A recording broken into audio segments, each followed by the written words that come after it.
Kampung Pasir Kuning kini nyaris rata dengan tanah. Proses pencarian korbannya hilang pun masih terus dilakukan. Namun tim pencarian hingga Sabtu sore masih terkendala cuaca hujan yang turun terus-menerus. Untuk proses pencarian karena kami sedang melakukan asesmen, mengingat kami juga belum bisa melihat secara visual mahkota longsoran maupun menghitung panjang longsoran. Karena memang cuaca di sekitaran lokasi masih terjadi hujan lebat, sehingga kami belum bisa menurunkan drone. Kalaupun itu diturunkan, itu angin kencang juga menghambat untuk penurunan drone di lokasi. Warga yang selamat dievakuasi ke berbagai titik pengungsian, di antaranya di kantor desa Pasir Langgu. Sementara Puskesmas Pasir Langgu menjadi posko pencarian korban hilang. Menurut pihak Puskesmas, hingga Sabtu sore telah menerima 8 kantong jenazah. Bupati Bandung Barat JJ Rici Ismail menyebut prioritas utama adalah pencarian korban. JJ pun menetapkan status darurat bencana. Kita fokusnya tetap pencarian korban dan juga penyelamatan korban. Tentunya ini juga dibantu oleh TNI, Polri, BPBD, perangkat desa, perangkat kecamatan, dan seluruh relawan. Kita tetapkan ini darurat bencana karena korban sudah luar biasa banyak. Nanti juga kita akan menurunkan petugas karena akses ke sini sulit. Jadi ada petugas supaya menjaga alurnya supaya bisa bantuan cepat masuk. Dengan status darurat bencana, seluruh sumber daya pemerintah daerah akan bergerak maksimal untuk penanganan korban. Tim Liputan, Kompas TV. Kita tinjau lebih dalam perkembangan penanganan korban longsor di Bandung Barat, Jawa Barat lewat penjelasan Kepala Badan Penanggulangan Bencana Daerah atau BPBD Jawa Barat, Teten Ali Mulki, yang terhubung lewat sambungan dalam jaringan. Pak Teten, selamat malam dengan Tifal, Pak. Selamat malam, Kang Tifal, sehat? Alhamdulillah, semoga Anda sehat selalu bersama dengan teman-teman di sana, Pak.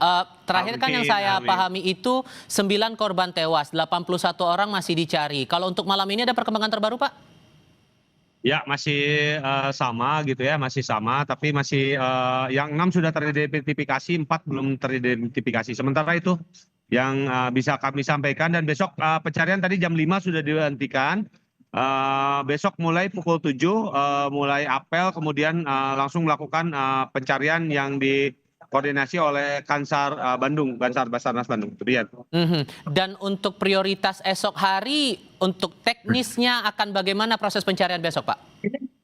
Besok kita akan menggunakan alat kon dulu, tidak menggunakan alat berat karena kondisi tanah dan longsoran kemungkinan hasil asesmen kami, kemungkinan terjadi longsoran apabila kita menurunkan alat berat itu besar. Jadi kita menggunakan alat kon dan manual yang kita lakukan karena keselamatan petugas itu yang utama. Dan nanti kita akan bagi-bagi karena bagi-bagi shift, bagi-bagi worksheet-nya seperti apa. Malam ini kita akan lanjutkan rapat untuk pembagian worksheet-nya karena relawan dengan tim Basarnas, kemudian dari BPBD Provinsi, kemudian dari TNI dan BPBD Kabupaten Bandung Barat, serta TNI Polri itu cukup banyak. Diperkirakan ini yang ke sini sekitar 300 orang. Dan ini mengapa kita bagi-bagi, karena kita lokasi longsoran itu sekitar 3 km ya, 3 km dengan lebar sekitar 80 sampai dengan 150 meter gitu. Jadi ini cukup luas juga areanya, tapi hasil asesmen kami tadi sudah menetapkan beberapa segmen atau beberapa worksheet yang coba akan didetilkan lagi karena berdasarkan hasil keterangan daripada kepala desa serta dari saksi-saksi, kita melihat bahwa kemungkinan korban di daerah mana saja. Demikian. Oke, saya butuh penegasan lagi. Berarti sejauh ini catatannya 10 yang meninggal, 80 hilang, betul, Pak? Sementara ini ya, sementara ini 9 lah ya, 9 baru teridentifikasi 6. Jadi 4 3 berarti ya. 10. 10, oke. 10 ya. 4 masih belum teridentifikasi, demikian. Oke, 10 tewas, 6 teridentifikasi, 4 masih dalam proses, 80 masih dicari ya, Pak ya? Iya. Oke, dengan kondisi tanah masih labil ditambah cuaca berubah-ubah terus, Pak, ini prioritas untuk keselamatan tim SAR akan bagaimana nantinya?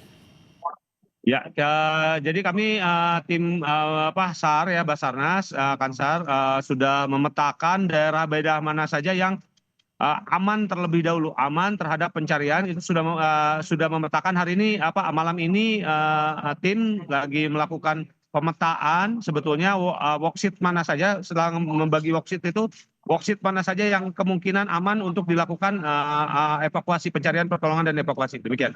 Dan sejauh ini sudah ada titik yang terkonsentrasi untuk pencarian korban atau masih tersebar, Pak, posisinya? Iya,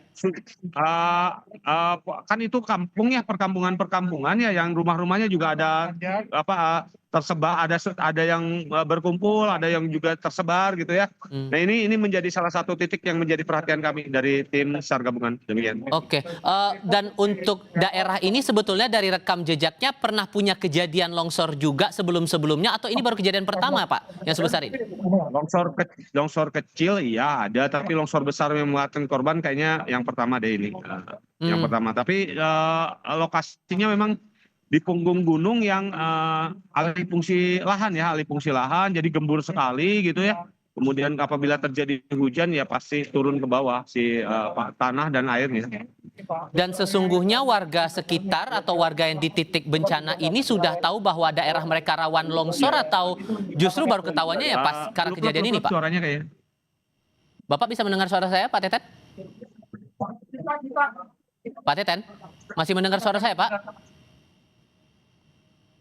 Kita coba perbaiki dulu komunikasi kami dengan Teten Ali Mulki, Kepala Badan Penanggulangan Bencana Daerah atau BPBD Jawa Barat. Sudah diperbarui informasinya tadi bahwa untuk bencana yang terjadi di Cisarua, Bandung Barat, Jawa Barat ini sudah tercatat 10 orang dilaporkan meninggal dunia, 6 diantaranya sudah teridentifikasi. Proses identifikasi masih berjalan untuk 4 korban lainnya. 80 orang masih dicari dan esok hari akan dilanjutkan pada Minggu pagi 25 Januari 2026. Kontur tanah yang masih labil ini menjadi tantangan di tengah cuaca yang terus berubah-ubah. Bahkan tadi kalau dari penjelasan BPBD Jawa Barat, Kepala BPBD Jawa Barat Teten Ali Mulki, daerah ini sebetulnya pernah punya catatan longsor kecil dalam beberapa waktu. Kita butuh juga mengonfirmasi dalam track recordnya seberapa sering bencana ini terjadi dan tindak lanjutnya akan bagaimana untuk esok hari. Kita coba sapa lagi Pak Teten Ali Mulki. Pak Teten, suara Tifa sudah terdengar lagi Pak saat ini? Oh sudah. Oke, begini Pak, Saya kalau di sini di lapangan soalnya. Oke, ya kami memahami betul, tapi kami apresiasi juga Anda masih mau berbicara bersama kami. Sehingga apa imbauan dari Anda mewakili tim SAR kepada warga melihat kondisinya sudah seperti ini? Ya, jadi tetap jangan mendekati lokasi ya, yang utama ya, jangan mendekati lokasi karena ini sudah